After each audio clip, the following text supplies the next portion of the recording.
Good morning, everyone, and happy Tuesday. I'm here today to talk about being conscious when you're around animals or working with animals or any of that, because I've read an article recently about maybe you shouldn't hug your dog because there's a lot that don't like that much contact or having your face that close to their face. Sometimes they just want a belly rub and that's it. But learning to read your animal's body language is really important because in some cases, Kaya doesn't like hugging all the time. Sometimes she just wants a belly rub. Sometimes she just wants a butt scratch. And that's, not to smother her or anything, but sometimes she just doesn't want that. So learning how to read your animal's body language, if their ears go down and their head goes down, that means they probably don't want to be touched. A lot of people, when they first greet animals, they go right for the face. They pat them on the top of their head, but usually if you walk towards someone with your hand, going towards their face, they probably won't like that very much. So it's best to let them sniff you first and then kind of rub them on their back instead, just because that's less invasive than putting your hand directly on the top of their head. But also not to force touching or affection. So there's a lot of animals that you would love to snuggle with them, but they just don't like it at all. They don't like being squished and wiggled and all of that. So again, being able to read your animal's body language is really important. If, for example, they keep trying to get away from you and jump down on the floor, which I've seen Instagram and YouTube videos of people trying to snuggle their pets and they just want to get away. They do not look comfortable at all. So it's a really good idea to get to know your animal's body language, because I find some people, Kai's pretty adorable, I have to say. So when people meet her, they just want to smush her face and rub her and all these things. But she doesn't always like contact in the face. So that's something people need to know about her. She's not going to do anything, but she's just not happy when you greet her directly in her face, let's say. Being aware of the tone of voice that you use when you're around animals is really important. A lot of people, especially with young ones, if they have their first puppy, they raise their voice when they get frustrated at their animal, and I know it's hard not to sometimes, but being aware of the tone of voice, if you have a deeper voice, usually they associate that with being more authoritative or means they're in trouble.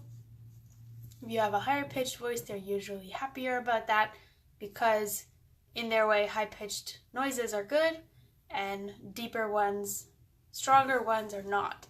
So depending on what type of training you follow, if you are reprimanding your animal and you use a high-pitched voice, that's going to confuse them a lot because they don't associate the two, but preferably not raising your voice and just sounding firm when you speak.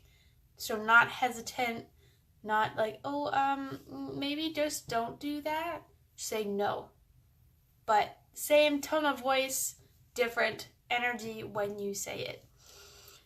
Be conscious of your energy. And I know I've talked about this before, but if you're going into a space like a petting zoo, for example, and you're really nervous about all the animals or you're super excited, the animals can sense that. And the ones that are nervous will probably run away if you're super excited because they don't want to deal with it.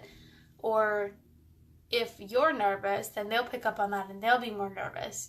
And they'll be less hesitant to be petted, which is what a petting zoo is typically for. But even meeting an animal on the street, if you're very hyper, the animal's probably not going to want to greet you unless it's a super friendly, super happy dog or cat. But if you're very mellow and you're very relaxed, the animal will be less likely to try and get away from you if you want to greet them and if the owner is okay with you greeting their animal. Learn their body language, I kind of already talked about. A lot of it is in the tail, the head, and the shoulders, especially the ears, because when animals are uncomfortable, they put their ears down, they put their head down, but they'll still watch you. They want to still be able to see what's going on. But a lot of times that's their way, almost like prey-driven, the way they get smaller because they don't want anybody to look at them. It's always a good way to do it. But just being aware of your animal's body language. The next time when you walk into a room or reach out to pet them, see what they do with their body. Sometimes if you reach towards Kaya's mid of her back, she'll just melt on the floor because she wants a belly rub. But if you reach towards her head, she'll put her head down or put her ears down. So that is something you have to be aware of. Be patient when you're training them, because some animals learn slower than others, some learn faster. So try not to get frustrated. Their attention span is only a couple of minutes long. So if you, say, booked out an hour to do this super intense training session, it probably won't work very well because their attention span is about 5 minutes. So eat your breakfast, do 5 minutes. Get ready for work, do 5 minutes. Get back from work, do 5 minutes. Make dinner, do 5 minutes. Or while something's in the oven, do 5 minutes. But don't overwhelm them that much. I also find that if you exercise them before you start training, that they're a lot easier because they're a little more tired, which sometimes works really well, especially for high energy breeds, because their attention can focus on one thing instead of being all over the place. I know it worked really well for Kaya because she's very high energy, and if you don't tire her out first, she still wants to zoom me everywhere, so it's kind of hard to focus on things. She's pretty smart when it comes to training though, so I feel like I don't have to work as hard as I would for a different breed, but she's very attuned to that. Last week we were working on her drop it command, so we were out in the backyard. Instead of playing with her normal soccer ball, we played with a tennis ball, and I got her to bring it back, and then I asked her to drop it and gave her a treat. Then she started picking up the ball and dropping it just for fun, expecting to get treats. So we're still working on that one because it seems like a two-part. She has to come back to me first and then drop it. So we're still working on that. Making eye contact. In the animal kingdom, usually direct eye contact is from predator to prey or dominant to submissive. So if you purposely stare at your animal's eyes without breaking eye contact, a lot of them will get very, very uncomfortable. So this unsettles a lot of people because Kaya will stare at people for long periods of time, and if you say something to her, she will look directly at you and hold eye contact, which for a lot of people is very unsettling. But if you make a lot of eye contact, that means that you're being dominant over that animal. Because when you blink, that's a prey response. Because normally, they're kind of looking around, so they can't hold eye contact for too long because it puts them in danger. But the dominants are not afraid of eye contact. So notice whether your animal will hold eye contact with you or not. A lot of them, if you look directly at them, they'll kind of turn to the side. This is them being submissive and not trying to interrupt the dominance hierarchy, let's say. But be aware of where on the hierarchy your animal typically falls, because that will affect how they interact with other animals, their play style, things like that. But do be aware of that because it can change too. Kaya's had 2 issues in the forest where other dogs have tried to attack her. One not that long ago, and normally she's a pretty happy, mid-level dominance dog, but after that she became very submissive and defensive. So she's more likely to growl if a dog comes near her because of the 2 times she's been attacked. So we're working on that. I have treats in my pocket most of the time to distract her because they work a lot better than my voice, but I try and get her to make eye contact with me so she's not worried about other things. But think about your eye contact the next time, because a lot of dogs don't like being stared at, and cats, because they think that you're being a little too predator-like. Don't litter. This one isn't so much about physically conscious of animals, but habitats. So if your dog has a poop, just pick it up, carry it to the nearest garbage can, and throw it out. It's not that hard. It's not going to cost you anything. It's not going to hurt you. Just do it, because you will be surprised how many times I'll walk by a park, sidewalk on 2 corners, and there's just piles and piles of poop everywhere. And it's not that hard. There's a garbage at the park. It's not hard to throw it out. But it makes me happy when I see people walking and they have their dog poop bags in their hand. It's really not that hard. And in our backyard, I don't go out with Kaya every time she goes to the bathroom, but once a week or so I'll go out if it's not raining and everything, because it's hard to do when it's damp. But just pick up as much poop as I can in a couple of bags and put it in the compost, because I use the biodegradable bags, which are also really handy. And then I vinegar spray the backyard to get rid of the contaminants, which helps, but it means that the ground gets fertilizer, but it also doesn't get parasites and things like that, because a lot of animals can get sick. If your animal is sick and they eat your poop, they eat the animal's poop, then they can get sick. And you really don't want to perpetuate illness among the cute and adorable animals. Research pet food.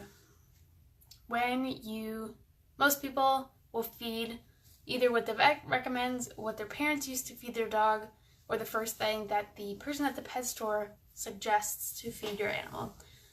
My recommendation is to do research on your breed, the required energy levels for your breed, if they're prone to any sensitivities in food. A lot of hypoallergenic breeds have sensitivities to chicken because it is the most common pet food allergy, but be aware of what they need, how much they need, all of that, and then look for a food that has all those things. Because a lot of times going into the grocery store and buying the first bag of kibble that you see is not enough for your animal. In a more local standpoint, other than the pick up your dog's poop, you can learn about local wildlife, and a lot of them struggle through the winter because of the lack of food, especially with the temperatures that we seem to have, where it's super, super cold and then it warms up a little bit and then it's super, super cold again. So it's hard for them to go out and scavenge food because everything's still frozen. So don't do this for animals that burrow, because you can end up with a hole in your roof or your garage wall where they've, dug through and made a nest. But you can leave out species-specific food. So if you have birds there, or cardinals, blue jays, anything like that, or bunnies, we had bunnies last year, to leave out food that's appropriate for them in the winter because they struggle. It could be life or death for them, and putting it out can make a big difference. But again, make sure it's species-specific food. Don't just start tossing bread out the back door, because most of them are not designed to eat bread. And don't do that to ducks. Ducks are not supposed to eat bread. It can actually make them really sick. Seeds are better.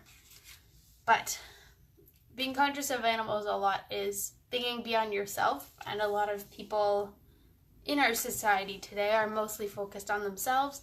So it's nice to be able to do something for, I want to say someone else, because animals are conscious, sentient beings, but for someone other than yourself, let's just say, because they make up a large portion of our planet, and it's definitely worth keeping them around. I hope you have a fabulous rest of your week. I am away next week, so the next video will not be next Tuesday, it'll be the Tuesday after that, and I'm pretty sure it's about horse nutrition, so that'll be something fun, because we haven't talked about horses in a little while. But have a fabulous rest of your week, and I will see you in 2 weeks. Yay!